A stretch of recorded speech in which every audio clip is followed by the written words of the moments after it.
Hey everybody, this is Kevin over at BibleWellness.com. Just sitting here contemplating a few things, given that we're going into another year, another secular new year, and just kind of sit here contemplating about some things. And one of the words that's come to mind is resolve.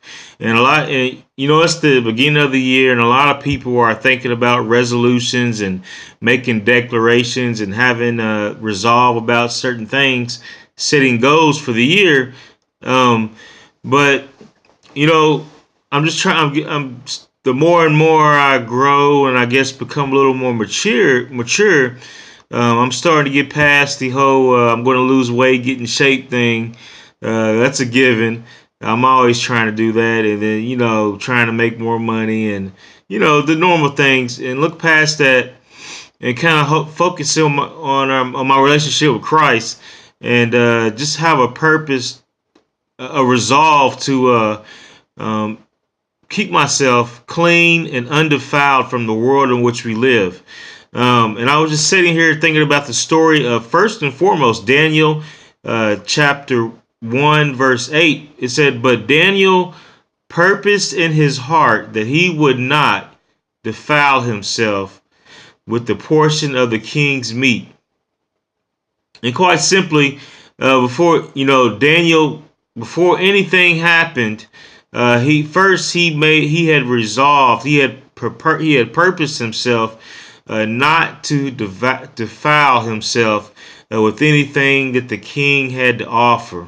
Him and his friends, the three Hebrew boys.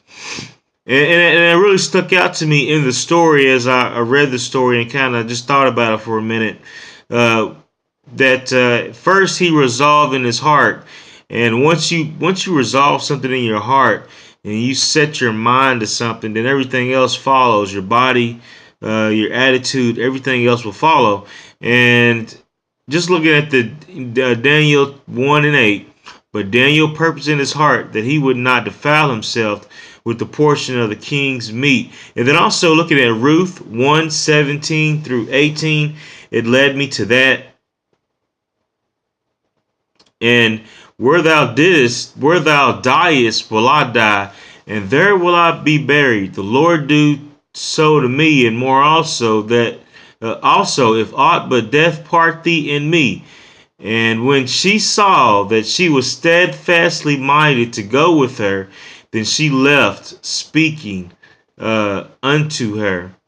Then she left her, she pretty much left her alone after she saw how steadfast she was in mind.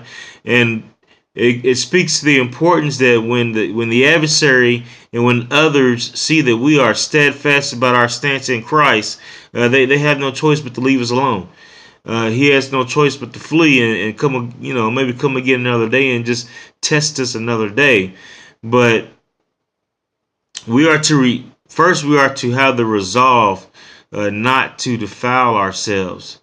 We got to make it up in our minds not to go the way that the enemy wants us to go. And then also Psalms 119, 106, I have sworn and I will perform it, that I will keep thy righteous judgments. And then also Psalms 119, 115, depart from me, ye evildoers, for I will keep the commandments of my God.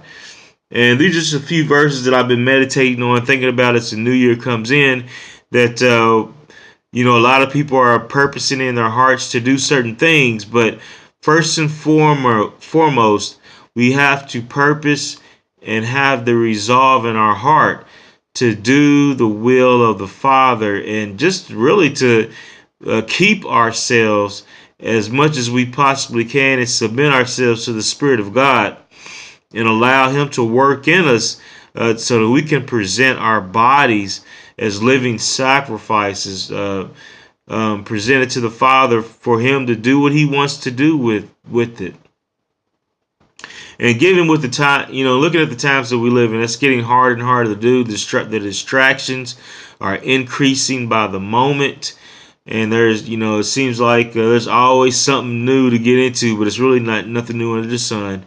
All the enemy does is takes old things and repackages them and throws them out to us. So sin seems like fun for a minute, but it's on the emotions. The fun part is fleeting, and you're left with a big pile of crap, pretty much. So do like Daniel. I've been thinking about Daniel, chapter 1, verse 8. To purpose in your heart to keep yourself and not defile yourself with the world, because the world in the end has nothing to offer. So as we get into this new year and as things advance, amongst other things that we resolve to do with our resolutions that we purpose in our heart, besides, amongst the things of losing weight, getting healthy, which is good, and then also amongst the things of making more money and saving and being smart, which is also good. Make sure that, one of the things that I'm trying to personally look at, and maybe this may be something that'll help you out, is to purpose in your heart to keep yourself undefiled, and to stay within righteousness, and to stay humble, and not to let the pride of life and not to let these things, these distractions, distract you from what's important. So with that, this is Kevin over at BibleWellness.com. Amongst the other things that you've resolved to do over the year of 2014, try to make sure that one of those things is to resolve to purpose in your heart to keep yourselves undefiled, and to keep yourself and do the commandments, and live righteous, according to the Father. So with that, this is Kevin over at BibleWellness.com. Don't forget to sign up for the newsletter over in the right hand margin, and also subscribe to me. Subscribe to our postings over at the YouTube channel as well. So this is Kevin over at BibleWellness.com. May the grace of Jesus be with you, and hopefully this is something that has been edifying to your soul.